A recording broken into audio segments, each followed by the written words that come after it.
Welcome to STV life. இன்னைக்கு வீடியோவில் என்ன பார்க்க போகிறோன்னா, எல்லாருக்கும் ஃபேவரட்டான திரைப்பட நடிகரும் அரசியல்வாதியுமான இளைய தளபதி விஜய், அதாவது இன்றைய தளபதி விஜய் அவர்களுடைய வாழ்க்கை வரலாறு தான் இன்னைக்கு பார்க்க போகிறோம். அவருடைய அப்பா டைரக்டர் எஸ்.ஏ. சந்திரசேகர். விஜய் அவர்கள் அவங்களுடைய அப்பாவோட சப்போர்ட்டோட தான் வந்திருக்காருன்னு நினைக்கலாம். ஆனால் விஜய் அவர்கள் ஏறத்தாழ 10 படங்களுக்கு அப்புறமா தான் தன்னோட இடத்தையே தக்க வச்சுக்கிட்டாரு. அதாவது 10 படங்கள் வரைக்கும் தோல்வியை தொடர்ந்து வெற்றியை பெற்றவர். தளபதி அவர்களுக்கு உலகம் முழுவதுமே மிகப்பெரிய அளவில் ரசிகர் பட்டாளம் இருக்குது. விஜய் அவர்கள் நடிக்க ஆரம்பித்த வயதுன்னு பார்த்தோன்னா 10 வயது. 1984 வருஷத்தில் ரிலீஸ் ஆன வெற்றிங்கிற படத்தில் இன்ட்ரடக்ஷன் ஆகிறாரு. அந்த ஒரு படத்தில் தன்னோட நடிப்பை ரொம்பவும் அழகாகவே எடுத்து காமிச்சிருப்பாரு. தளபதி விஜய் அவர்கள் வாங்கின அவார்ட்ஸுங்கிறது ஏராளம், பாடல்கள்ங்கிறது ஏராளம், படங்கள் பல ஏராளம், வெற்றிங்கிறது பல பல ஏராளம். இப்படி அவருடைய வெற்றியை சொல்லிக்கிட்டே போகலாம். நாளைய முதலமைச்சரும் கூட. அன்னைக்கு வெற்றிங்கிற படத்தில் ஆரம்பித்து இன்னைக்கு ஜனநாயகம் வரைக்கும் வெற்றிகரமாக இருக்காரு. ஆனால் அவருடைய பாதைங்கிறது ரொம்பவும் சாதாரண பாதை கிடையாது. தளபதி விஜய் அவர்கள் கடந்து வந்த பாதையை தான் இந்த வீடியோவில் பார்க்க போகிறோம். அதுக்கு முன்னாடி என்னோட சேனலை ஃபர்ஸ்ட் டைம் விசிட் பண்ணுறீங்கன்னா என்னோட வீடியோக்கு ஒரு லைக் பண்ணி மறக்காமல் சப்ஸ்கிரைப் பண்ணிக்கோங்க. வாங்க வீடியோக்குள்ளே போகலாம். தளபதி விஜய் அவர்கள் 1974 வருஷம் ஜூன் மாதம் 22ஆம் தேதி சென்னையில் பிறந்திருக்காரு. இவருடைய இயற்பெயர்னு பார்த்தோன்னா ஜோசப் விஜய். இவருடைய அப்பா பேர் எஸ்.ஏ. சந்திரசேகர். இவர் டைரக்டர். அவங்களுடைய அம்மா ஷோபா. இவங்க ஒரு பிளேபேக் சிங்கர், கர்நாடிக் சிங்கரும் கூட. தளபதி விஜய் அவர்களுக்கு சின்ன வயசில் ஒரு தங்கச்சியும் இருந்திருக்காங்க. அவங்க உடல்நிலை சரியில்லாத காரணத்தினால அவங்களுடைய 2வது வயசில் வித்யா அவர்கள் தவறிட்டாங்களாம். வித்யாவோட இழப்பு விஜய் அவர்களுக்கு மிகப்பெரிய அளவில் ஒரு பாதிப்பை ஏற்படுத்தியிருக்கு. அவங்களுடைய அம்மா ஒரு இன்டர்வியூவில் சொல்லியிருப்பாங்க, விஜய் அவர்கள் பிறந்ததுலேருந்தே ரொம்பவும் சுட்டித்தனமான பையனாகவும் பேசக்கூடியவராகவும் ரொம்ப குறும்பு செய்வராகவும் இருந்திருக்காரு.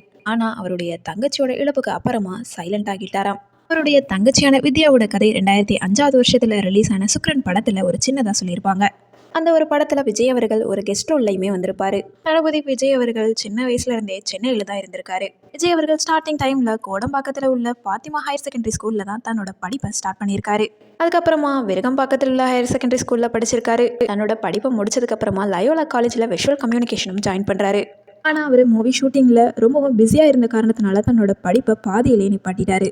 லண்டனில் பிறந்த இலங்கை தமிழரான சங்கீதா ஸ்வர்ணலிங்கத்தை 1999 வருஷம் ஆகஸ்ட் மாதம் 25ஆம் தேதி திருமணம் பண்ணிக்கிட்டாரு. மற்றும் சங்கீதா அவர்களுடைய திருமணம் இந்து முறைப்படியும் கிறிஸ்தவ முறைப்படியுமே நடந்துச்சு. இவங்களுக்கு 2 பசங்க இருக்காங்க, ஜேசன் சஞ்சய் மற்றும் திவ்யா சாஷா. தளபதி அவர்களுடைய மகனான ஜேசன் சஞ்சய் அவர்கள் 2009 வருஷத்தில் ரிலீஸ் ஆன வேட்டைக்காரன் படத்தில் ஒரு பாடலில் வந்திருப்பாரு. இப்போ அவர் ஒரு படம் டைரக்ஷனும் பண்ணிட்டு இருக்காரு. திவ்யா சாஷா திரைப்படத்தில் கிளைமேக்ஸில் அவருடைய மகளாக வந்திருப்பாங்க. தளபதி விஜய் அவர்கள் சின்ன வயசுல இருந்தே தன்னுடைய தந்தையோட படங்கள்ல நடிச்சுக்கிட்டு வராரு. அதை தொடர்ந்து முதன்மை நடிகராக நடிக்க ஆரம்பிச்சாரு. தளபதி விஜய் அவர்கள் ஹீரோவா நடிச்ச முதல் திரைப்படம்னு பார்த்தோம்னா நாளைய தீர்ப்பு. அதுக்கு அடுத்ததாக தன்னோட தந்தையின் இயக்கத்துல பல படங்கள்ல நடிக்கிறாரு. தன்னோட 10 வயசுல வெற்றிங்கிற படத்துல 1984 ஆரம்பிச்ச விஜய் அவர்கள் அதே வருஷத்துல குடும்பம், அதுக்கப்புறமா 1986 வசந்தராகம், சட்டம் ஒரு விளையாட்டு, இது எங்கள் நீதி, சூப்பர் ஸ்டார் நடித்த நான் சிகப்பு மனிதன், இந்த படங்கள் எல்லாம் குழந்தை நட்சத்திரமாக ரொம்ப அருமையாகவே நடிச்சிருப்பாரு.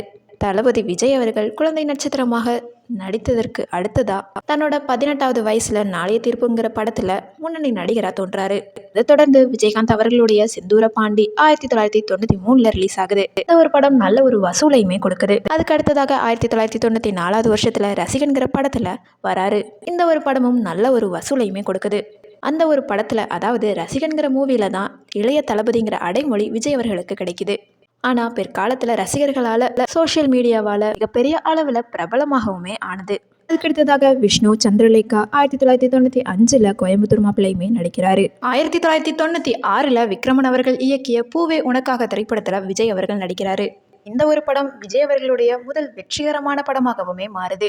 இது மட்டும் இல்லாமல் இவருடைய திருப்பு முனையான படமாகவுமே திரை வாழ்க்கையில் மாறுது. அது மட்டும் இல்லாமல் இவர் ஒரு அங்கீகரிக்கப்பட்ட நட்சத்திரமாகவுமே ஆக்குது. அதை தொடர்ந்து விஜய் அவர்களுடைய 10வது படமாக வசந்த வாசல் ஆகுது. இதுக்கடுத்ததாக விஜய் அவர்கள் மாண்புமிகு மாணவன், செல்வா, காலமெல்லாம் காத்திருப்பேன் போன்ற சண்டை படங்கள்லையுமே நடிக்கிறாரு. அதுக்கடுத்ததாக 1997 லவ் டுடே, ஒன்ஸ் மோர் ஆகிய படங்கள்லையுமே விஜய் அவர்கள் நடித்தார். அதுக்கடுத்ததாக வசந்த் அவர்கள் இயக்கிய நேருக்கு நேர் படம், காதலுக்கு மரியாதை படத்தில் சிறந்த முறையில் நடித்த காரணத்தினால சிறந்த நடிகருக்கான தமிழ்நாடு மாநில திரைப்பட விருதையுமே வாங்குறாரு விஜய் அவர்கள். 1998வது வருஷத்தில் விஜய் நினைத்தேன் வந்தாய், பிரியமுடன், நிலாவை வா ஆகிய படங்களையுமே நடிக்கிறாரு. அதுக்கு அடுத்ததாக நடிகை சிம்ரன் அவர்களோட 1999வது வருஷத்தில் துல்லாத மனமும் துள்ளுங்கிற படத்தில் நடிக்கிறாங்க. இந்த ஒரு படம் மிகப்பெரிய அளவில் வெற்றியை பெற சிறந்த திரைப்படத்திற்கான தமிழ்நாடு மாநில திரைப்பட விருதுமே கிடைக்குது. அதை தொடர்ந்து என்றென்றும் காதல், நெஞ்சினிலே, மின்சார கண்ணா ஆகிய படங்களையுமே நடிக்கிறாரு.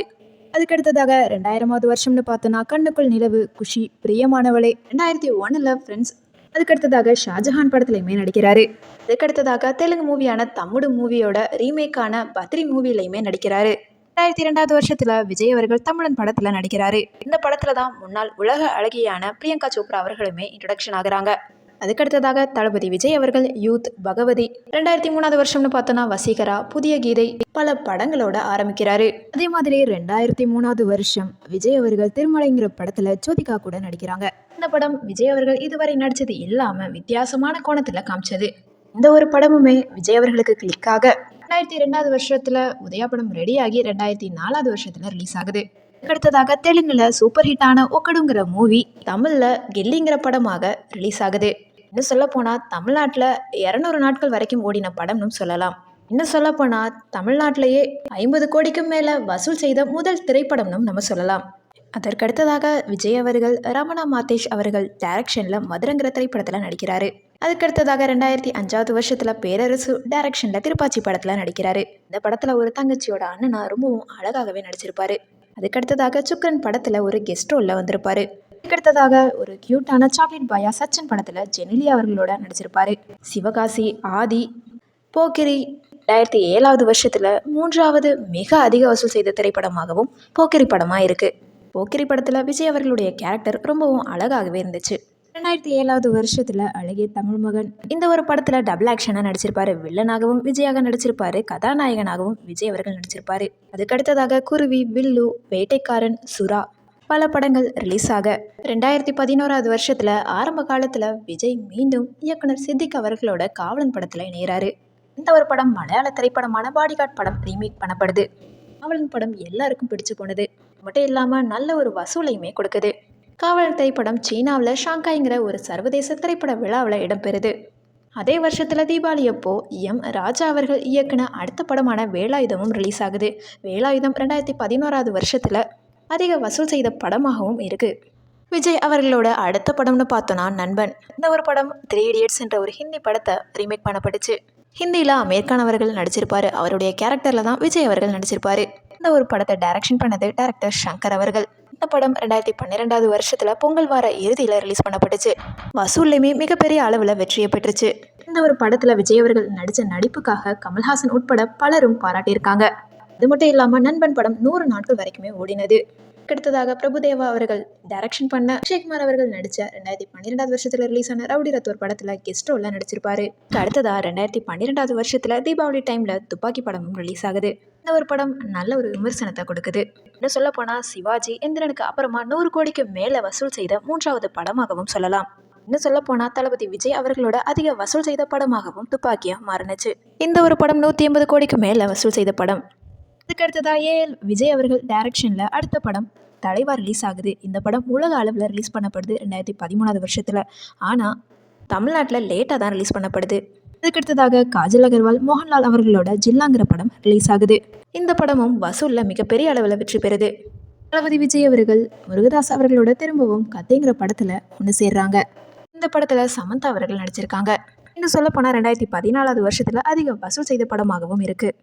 அதுக்கடுத்ததாக 2015வது வருஷத்தில் புலி படம் ரிலீஸ் பண்ணப்படுது. அடுத்ததாக சமந்தா, எமி ஜாக்சன் அவர்களோட அட்லி அவர்கள் டைரக்ஷனில் 2016வது வருஷத்தில் ரிலீஸ் பண்ணப்படுது. திரைப்படம் நேர்மறையான விமர்சனத்தையே வாங்குது. தெரி மூவி 2016வது வருஷத்தில் அதிக வசூல் செய்த படமாகவும் மாறுது. 172 கோடிக்கு மேலே வசூல் செய்த படமாகவும் ஆனது. விஜய் அவர்களுடைய அடுத்த படமான பைரவா பரதனால டைரக்ஷன் பண்ணப்பட்டுச்சு. இந்த படத்தில் கீர்த்தி சுரேஷ் இணைஞ்சு நடிச்சிருப்பாங்க. இந்த படம் ஜனவரி 2017 ரிலீஸ் பண்ணப்பட்டுச்சு.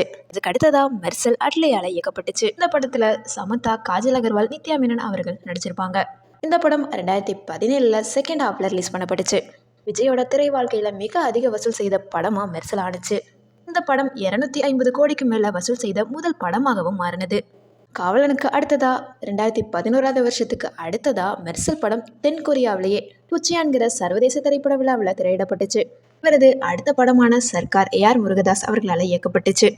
இந்த ஒரு படம் பாலிடிக்ஸ் சார்ந்த படமாக இருந்தது. விஜய் அவர்கள் ரவுடி ரத்தோரை தாண்டி அவருடைய தமிழ் படம் பல படங்கள் ஹிந்தியில் டப்பிங் செய்யப்பட்டு ரிலீஸ் பண்ணப்பட்டிருக்கு. ரிலீஸ் பண்ணது மட்டும் இல்லாமல் பல படங்கள் பல வசூலையுமே குவிச்சிருக்கு. ஹிந்தி மட்டும் இல்லாமல் விஜய் அவர்களுடைய திரைப்படங்கள் தெலுங்குலையுமே பல படங்கள் ரீமேக்கும் செய்யப்பட்டிருக்கு. எக்ஸாம்பிள் சொல்லணும்னா ஸ்னேகத்தோடு, துப்பாக்கி, ஜில்லா, போலீஸோடு, ஏஜென்ட் பைரவா, அதிரந்தி, இந்த மாதிரி சொல்லிக்கிட்டே போகலாம். மட்டும் இல்லாமல் தெலுங்கு சூப்பர் ஸ்டாரான சிரஞ்சீவி அவர்கள் விஜய் அவர்களோட தமிழ் படத்தை ரீமேக் பண்ணி தெலுங்கில் நடிக்க ஆசைப்பட்டிருக்காரு. இந்த படம் தான் கத்தி. இது மட்டும் இல்லாமல் அதை ரீமேக் பண்ணுறதுக்கு பல உதவிகளை செஞ்சுருக்காராம் தளபதி விஜய் அவர்கள். ஒரு படம் கைதி நம்பர் 150ங்கிற நேமில் ரீமேக் பண்ணப்பட்டுச்சு. இந்த ஒரு ஹெல்ப்புக்காகவே அவ்வளவு பெரிய சிரஞ்சீவி அவர்கள் விஜய் அவர்களுக்கு நன்றி தெரிவிச்சிருக்காரு. அது மட்டும் இல்லாமல் நடிகர் ஜூனியர் NTR அவர்கள் விஜய் அவர்களோட டான்ஸ் தான் அவருக்கு ரொம்பவும் பிடிக்கும்னு சொல்லியிருக்காரு. அவரோட கண்ட்ரி மூவிக்காக விஜய் அவர்களோட வசந்தமலை பாடலோட டான்ஸை தான் அவர் செலக்ட் பண்ணினாராம். இந்த ஒரு டான்ஸை தான் ஃபாலோ பண்ணினதாகவும் சொல்லியிருந்தாரு. உத்தரப்பிரதேஷ், தெலுங்கானால விஜய் அவர்களோட திரை வாழ்க்கையில் மிகப்பெரிய திரைப்பட தொடக்கமாக இருந்தது அதிரந்தி மூவி தான். இந்த ஒரு மூவி மிகப்பெரிய அளவில் வெற்றி படமாகவுமே மாறினது. இந்த பிரபலங்களோட வருவாயை அடிப்படையாக கொண்ட ஃபோர்ப்ஸ் செலிபிரிட்டி 100 பட்டியலில் இந்திய பதிப்பில் முறை விஜய் அவர்கள் இடம்பெற்றிருக்காரு. அதாவது 2012 #28, 2013 #49, 2014 #41, 2016 #61, 2017 #31 இடங்களையுமே இவர் பிடிச்சிருக்காரு. 2017 தென்னிந்திய பொங்கல் திருவிழாவில் தமிழ் ஆண்மகன்கள் பாரம்பரிய உடை அணியறதுல அதை விளக்கிறதுக்காக நடுவண் இடைநிலை கல்வி வாரியத்தின் 3வது வகுப்பு பாடப்புத்தகத்தில் விஜய் அவர்கள் வேஷ்டி சட்டையோட இருக்கிறதா காமிச்சது. 2002 விஜய் அவர்கள் கொக்கோகோலா விளம்பரத்தில் தோன்றினார். 2005 சன்ஃபீஸ்ட் விளம்பரத்தில் வந்தார். 2008 IPLக்காக சென்னை சூப்பர் கிங்ஸ் அணிக்காக தூதரா ஒப்பந்தமும் செய்யப்பட்டிருக்காரு. அதைத் தொடர்ந்து 2010 வருஷத்தில் தமிழ்நாடு மற்றும் கேரளாவுக்காக கோசாலுக்காஸ்க்காக ஒரு விளம்பரமும் பண்ணி கொடுத்தாரு. இதை தொடர்ந்து டாடா டொகோமோலையுமே விஜய் அவர்கள் தோன்றினார். விஜய் அவர்கள் ஒரு சமூக நல அமைப்பான விஜய் மக்கள் இயக்கத்தை ஸ்டார்ட் பண்ணுறாரு. இந்த ஒரு இயக்கம் ஜூலை மாதம் 26ஆம் தேதி 2009 வருஷம் புதுக்கோட்டையில் அதிகாரப்பூர்வமாக தொடங்கப்படுது. இவருடைய பெரும்பாலான அறப்பணிகளுக்கு இந்த ஒரு இயக்கம் தான் ஒரு பொறுப்பாகவே இருக்குது. தானே புயலுக்கு அப்புறமா கடலூரில் உள்ள ஒரு ஊரில் ஒரு நிவாரண முகாமுக்காக இவரது மக்கள் இயக்க நிர்வாகிகள் தான் ஏற்பாடு செஞ்சுருந்தாங்க. இந்த முகாமில் அந்த தானே புயல் மூலம் பாதிக்கப்பட்ட மக்களுக்காக விஜய் அவர்கள் உதவி செஞ்சார். பல உதவிகள் செஞ்சதை தாண்டி அனைவருக்குமே அரிசி வழங்கினார். அந்த ஒரு நேரத்தில் கடலூர் வெள்ளத்தால் மோசமாக பாதிக்கப்பட்டிருந்துச்சு. இது போல் பல உதவிகளை வழங்கியிருக்காரு விஜய் அவர்கள். அந்த முகாமா அமைக்கப்பட்ட பகுதி, அதாவது விஜய் அவர்கள் வராருங்கிற ஒரே காரணத்துக்காக ஆயிரக்கணக்கான மக்கள் திரண்டு அந்த ஒரு இடமே பண்டிகை திருவிழா மாதிரி தோற்றமளிச்சது. தளபதி இன்னைக்கு இந்த மாதிரி உதவி செய்யலை. 2012 வருஷத்திலேயே 10வது மற்றும் 12வது வகுப்பில் முதலிடம் பெற்ற மாணவர்களுக்காக கல்வி விருதுகள் 2012 ஆனது. ஜூலை மாதம் 8ஆம் தேதி விஜய் மக்கள் இயக்கத்தால் சென்னையில் JS கல்யாண மண்டபத்தில் நடத்தப்பட்டுச்சு. அத்தனை விருதுகளையுமே விஜய் அவர்களே நேரில் வழங்கியிருக்காரு. என்னோட பிறந்த நாளில் 22 ஜூன் 2007 வருஷத்தில் விஜய் எழும்பூர் அரசு பொது மருத்துவமனையில் பிறந்த அனைத்து குழந்தைகளுக்குமே தங்க மோதிரங்களை வழங்கியிருக்காரு. நவம்பர் 2014 வருஷத்தில் 12ஆம் வகுப்பில் நல்ல மதிப்பெண்கள் பெற்ற ஒரு தேநீர் கடை உரிமையாளரோட மகளான பாத்திமாவுக்கு கோடம்பாக்கத்தில் ஒரு தனியார் கல்லூரியில் இடம் கிடைக்கிறதுக்காக விஜய் அவர்கள் மிகப்பெரிய அளவில் உதவியும் செஞ்சிருக்காரு. செப்டம்பர் 2017 ரசிகர் மன்ற மாவட்ட தலைவர்களால் விஜய் மக்கள் இயக்க அதிகாரப்பூர்வ வலைத்தளம், அது மட்டும் இல்லாமல் ஆண்ட்ராய்டுக்கான ஆப் உலகம் முழுதாவே தளபதி ரசிகர்களை ஒன்றிணைக்க ஸ்டார்ட் பண்ணப்பட்டுச்சு. 26ஆம் தேதி டிசம்பர் மாதம் 2017 வருஷத்தில் பொள்ளாச்சியில் உள்ள விஜய் ரசிகர்கள் நோயாளிகளுக்கு, காயமடைந்தவர்களுக்கு ஆம்புலன்ஸ் மற்றும் ஸ்கூல் ஸ்டூடெண்ட்ஸ்க்காக ஆட்டோ போன்ற இலவச தேவைகளையுமே வழங்கி உதவி செஞ்சுருக்காங்க. 11ஆம் தேதி செப்டம்பர் மாதம் 2017 வருஷத்தில் நீட் தேர்வில் மருத்துவ சீட் கிடைக்காம தோல்வியடைஞ்ச காரணத்தினால தற்கொலை செய்து கொண்ட அனிதா குடும்பத்திற்கு விஜய் அவர்கள் நிதி உதவி வழங்கியிருக்காரு. 7ஆம் தேதி ஜூன் மாதம் 2018 வருஷத்தில் ஸ்டெர்லைட் தாமிர ஆலைக்கு எதிராக ஆர்ப்பாட்டம் நடத்தி காவலர்கள் துப்பாக்கிச் சூட்டில் நிறைய பேர் இறந்திருக்காங்க. அவர்களுடைய குடும்பங்களுக்கு விஜய் அவர்கள் நிதி உதவி வழங்கியிருக்காரு. 22 ஆகஸ்ட் 2018 வருஷத்தில் கேரளாவில் பல்வேறு இடங்கள்ல தன்னோட ரசிகர் மன்ற மாவட்ட தலைவர்கள் உதவியோட வெள்ளத்தால் பாதிக்கப்பட்டவங்களுக்காக 70 லட்சம் மதிப்புள்ள பொருட்களை விஜய் அவர்கள் அனுப்பி வச்சிருக்காரு. நவம்பர் மாதம் 2018 வருஷத்தில் கஜா புயலால் பாதிக்கப்பட்டவங்களுக்காக, அது மட்டும் இல்லாமல் பக்கத்தில் உள்ள மாவட்டங்களுக்குமே நிவாரணம் வழங்குறதுக்காக அங்கே உள்ள ஒவ்வொரு விஜய் மக்கள் இயக்க மாவட்ட தலைமை நிர்வாகிகளுக்கு அவங்களுடைய வங்கி கணக்கில் 4.5 lakhs கொடுத்துருக்காரு. சமூக நல நடவடிக்கைகள் மூலம் ஏழைகள் மற்றும் அடித்தட்டு மக்களுக்காக சேவை செய்தது. அது மட்டும் இல்லாமல் திரைத்துறையில் தான் செய்த சாதனைகள் அதனுடைய காரணமாக 2007 வருஷத்தில் எம்ஜிஆர் கல்வி மற்றும் ஆராய்ச்சி நிறுவனத்தில், அதாவது டாக்டர் எம்ஜிஆர் யூனிவர்சிட்டியில் தளபதி விஜய் அவர்கள் கௌரவ டாக்டர் பட்டம் பெற்றிருக்காரு. 2009 வருஷத்தில் விஜய் அவர்கள் தன்னோட ரசிகர் மன்றத்தை மக்கள் இயக்கமாக மாற்றினார். இந்த ஒரு அமைப்பு 2011 வருஷத்தில் சட்டமன்ற தேர்தலில் அதிமுக கூட்டணிக்கு ஆதரவு அளித்தது. 2017 வருஷத்தில் மெர்சல் படத்தின் மூலம் பிழையான ஜிஎஸ்டி வரி விவரங்களை கூறினதுனால அரசியல் வட்டாரங்களில் மிகவும் விமர்சனங்களுக்கு உள்ளானார். விஜய் அவர்கள் அடுத்ததாக அரசியலில் என்ட்ரி கொடுக்கிறாரு. அதாவது பிப்ரவரி மாதம் 2ஆம் தேதி 2024 வருஷம் முறையாக தமிழக வெற்றி கழகம்ங்கிற ஒரு கட்சியை ஆரம்பிக்கிறாரு. தளபதி விஜய் அவர்கள் நடித்த படங்களை நம்ம பார்க்கலாம். 1984 வருஷம் வெற்றி படத்தில் ஸ்டார்ட் பண்ணுறாரு. இந்த படம் நடிக்கும் பொழுது இவருக்கு வயது 10. இதோட டைரக்டர் அவருடைய அப்பாவான எஸ்.ஏ. சந்திரசேகர். 1985 வருஷத்தில் நான் சிகப்பு மனிதன் நடிக்கிறாரு. இதுலையுமே குழந்தை நட்சத்திரமாக தான் நடிக்கிறாரு. இதில் டைரக்டருமே அவருடைய தந்தையான எஸ்.ஏ. சந்திரசேகர் அவர்கள் தான். அடுத்ததாக 1987 வருஷத்தில் சட்டம் ஒரு விளையாட்டு, இந்த ஒரு படத்துலையுமே குழந்தை நட்சத்திரமாக நடிக்கிறாரு. அடுத்ததாக 1992 வருஷத்தில் நாளைய தீர்ப்பு நடிக்கிறாரு. இதில் தான் விஜய் அவர்கள் லீடிங் கேரக்டராக முதலாக அறிமுகமாகிறாரு. அடுத்ததாக 1993 வருஷத்தில் செந்தூர பாண்டி, இந்த படத்தில் கேப்டன் விஜயகாந்த் அவர்களுக்கு சகோதரராக நடிச்சிருப்பாரு. அடுத்ததாக 1994 வருஷத்தில் ரசிகன், அதே வருஷத்தில் தேவா படம். அதுக்கடுத்ததாக 1995 ராஜாவின் பார்வையிலே, 1995 வருஷத்தில் விஷ்ணு, அதே வருஷத்தில் சந்திரலேகா. 1996 வருஷம்னு பார்த்தோன்னா கோயம்புத்தூர் மாப்பிள்ளை, பூவே உனக்காக, வசந்த வாசல், மாண்புமிகு மாணவன், செல்வா. 1997 வருஷம்னு பார்த்தோன்னா காலமெல்லாம் காத்திருப்பேன், லவ் டுடே, ஒன்ஸ் மோர், நேருக்கு நேர், காதலுக்கு மரியாதை. 1998 வருஷம்னு பார்த்தோன்னா நிலாவேவா, பிரியமுடன், நினைத்தேன் வந்தாய். 1999 வருஷம்னு பார்த்தோன்னா மின்சாரக்கண்ணா, நெஞ்சனிலே, என்றென்றும் காதல், துல்லாத மனமும் துள்ளும். 2000 வருஷம்னு பார்த்தோன்னா பிரியமானவளே, குஷி, கண்ணுக்குள் நிலவு. 2001 வருஷம்னு பார்த்தோன்னா ஷாஜஹான், பத்ரி, ஃப்ரெண்ட்ஸ். 2002 வருஷம்னு பார்த்தோன்னா பகவதி, யூத், தமிழன். 2003 வருஷத்தில் திருமலை, புதிய கீதை, வசீகரா. 2004 வருஷத்தில் ரிலீஸ் ஆன படங்கள்னு பார்த்தோன்னா உதயா, கில்லி, மதுரை. அடுத்ததாக 2005 சிவகாசி, சுக்ரன், சச்சின், திருப்பாச்சி. 2006 வருஷத்தில் ஆதிப்படம் ரிலீஸ் ஆகியிருக்கு. 2007 வருஷத்தில் போக்கிரி, அழகிய தமிழ் மகன். 2008 வருஷத்தில் பந்தயம், வில்லு. இந்த மூவியில் ஒரு கெஸ்ட் ரோலாக வருவார். அடுத்ததாக 2009 வருஷத்தில் வேட்டைக்காரன். 2010 வருஷத்தில் சுறா படம். இந்த படம் தான் விஜய் அவர்களோட 50வது படமாகவும் இருக்குது. அடுத்ததாக 2011 வருஷத்தில் காவலன், வேலாயுதம், நண்பன், துப்பாக்கி. அடுத்ததாக தளபதி அவர்கள் ஹிந்திலையுமே கால் எடுத்து வைக்கிறாரு. அந்த படம் தான் 2012 ரவுடி ரத்தோரில் ரிலீஸ் ஆகுது. இதில் ஒரு கெஸ்ட் ரோலுக்கு வந்திருப்பார், ஒரு சாங்கில் டான்ஸ் ஆடியிருப்பார். அடுத்ததாக 2013 வருஷத்தில் தலைவா படம். அதுக்கடுத்ததாக 2014 வருஷத்தில் ஜில்லா, கத்தி. 2015 வருஷத்தில் புலி. 2016 வருஷத்தில் தெரி. 2017 எடுத்துக்கிட்டோன்னா Bairavaa, Mersal. 2018 Sarkar. 2019 Bigil. 2021 Master. 2022 Beast. 2023 Varisu, Leo. 2024 வருஷம்னு எடுத்துக்கிட்டோன்னா the greatest of all time, அதாவது தி கோட். இதுக்கடுத்ததாக இனிமேல் ரிலீஸ் ஆக போகிற 2026 ஜனநாயகன்.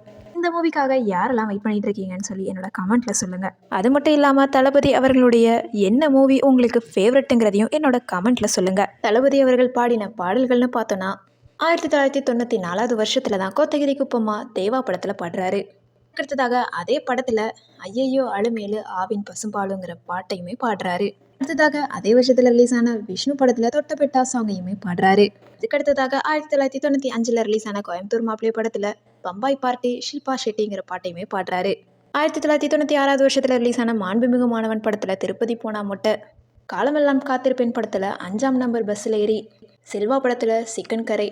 1997 வருஷத்தில் ஒன்ஸ் மோர் படத்தில் ஊர்மிளா சாங், காதலுக்கு மரியாதை படத்தில் என்னை தாலாட்ட வருவாளா, அது மட்டும் இல்லாமல் இன்னொரு பாடலும் பாடியிருப்பார். 1998 வருஷத்தில் பிரியமுடன் படத்தில் மௌரிய படம், நிலாவேவா படத்தில் நிலவே நிலவே, சந்திர மண்டலத்தை, வேலை படத்தில் காலத்துக்கு ஒரு கணா, பெரியண்ணா படத்தில் தம்மடிக்கிற ஸ்டைலை பார்த்து, ரோட்டில் ஒரு துள்ளி திருந்த காலம் படத்தில் டிக் டிக் டிக். அடுத்ததாக 1999 வருஷத்தில் நெஞ்சுநிலை படத்தில் தங்க நிறத்துக்கு பாடலுக்கு பாடியிருப்பார். கண்ணுக்குள் நிலவு படத்தில் இரவு பகலை, கண்ணுக்கு நிலவு அதே படத்தில் சின்னஞ்சிறு, பிரியமானவளை படத்தில் மிசிசிப்பி நதி குழுங்க.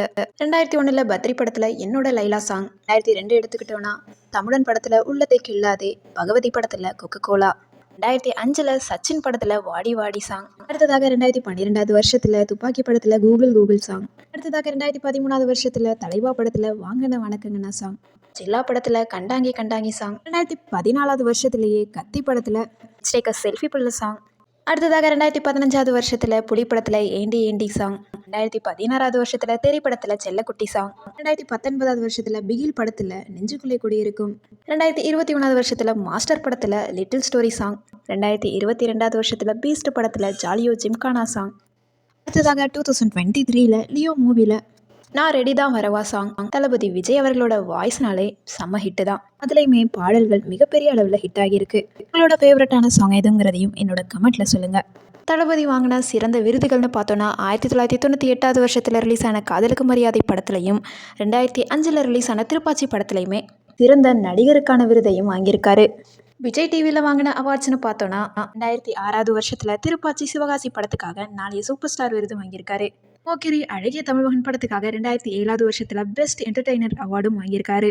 2009 வருஷத்தில் வேட்டைக்காரன் படத்துக்காக விருப்பமான நாயகனுக்கான அவார்டும் வாங்கியிருக்காரு. அடுத்ததாக அதே 2012 வருஷத்திலேயே நண்பன் துப்பாக்கிக்காக அந்த வருஷத்தோட பெஸ்ட் ஆக்டருக்கான அவார்டும் வாங்கியிருக்காரு. அதை தொடர்ந்து துப்பாக்கிக்காக திரும்ப விருப்பமான நாயகனுக்கான அவார்டும் வாங்கியிருக்காரு. அடுத்ததாக கில்லி படத்துக்காக 3 அவார்டு வாங்கியிருக்காரு 2004 வருஷத்தில். அதாவது சென்னை கார்ப்பரேட் கிளப்பில் சிறந்த நடிகருக்கான விருதும், தினகரனில் சிறந்த நடிகருக்கான விருதும், டுடேல சிறந்த நடிகருக்கான விருதும் வாங்கியிருக்காரு. இதுக்கு அடுத்ததாக அவருடைய பொது சேவைக்காக 2005 வெள்ளி விருது வாங்கியிருக்காரு. அடுத்ததாக போக்கிரி படத்தில் 2007 வருஷம் சிறந்த நடிகருக்காக அமிர்தா மாத்ருபூமி விருதும், இசை அறிவியலையுமே தமிழ் இசை விருது வாங்கியிருக்காரு. அடுத்ததாக 2012 துப்பாக்கி நண்பன் படத்துக்காக விகடனில் சிறந்த நடிகருக்கான அவார்டும் வாங்கியிருக்காரு. நடிகர், பாடகர், அரசியல்வாதி எந்த ஒரு இடம் எடுத்தாலுமே தளபதிக்கு முதலிடம் தான். என்னதான் அவரோட ஸ்டார்டிங் லைஃப்ல அவங்க அப்பா ஹெல்ப் பண்ணியிருந்தாலும் இன்னைக்கு இருக்கக்கூடிய அவருடைய இடம்ங்கிறது சாதாரண இடம் கிடையாது. அவருடைய முயற்சியால் மட்டுமே தான் இந்த இடத்துல இருக்காரு. முதலமைச்சருக்கான அனைத்து தகுதியையுமே கொண்ட மனிதராகவும் இன்னைக்கு இருக்காரு. அப்படிப்பட்ட தளபதி விஜய் அவர்களுடைய வாழ்க்கை வரலாறு உங்களுக்கு பிடிச்சிருக்கும்னு நினைக்கிறேன். அப்படியே ஜனநாயகம் படத்துக்காக யார் யார் வெயிட் பண்ணுறீங்கன்றதும், உங்களுக்கு தளபதி விஜய் அவர்களுடைய பெஸ்ட் மூவி எது பிடிக்குன்றதையும், உங்களுடைய ஃபேவரட்டான மூவியையுமே என்னோட கமெண்ட்ல சொல்லுங்கள். இந்த வீடியோ பிடிச்சிருந்துச்சுன்னா லைக் பண்ணுங்கள். சப்ஸ்கிரைப் பண்ணாமல் பார்த்துக்கிட்டு இருந்தீங்கன்னா ப்ளீஸ் சப்ஸ்கிரைப் பண்ணிக்கோங்க. தேங்க்யூ ஸோ மச் ஃபார் வாட்சிங்.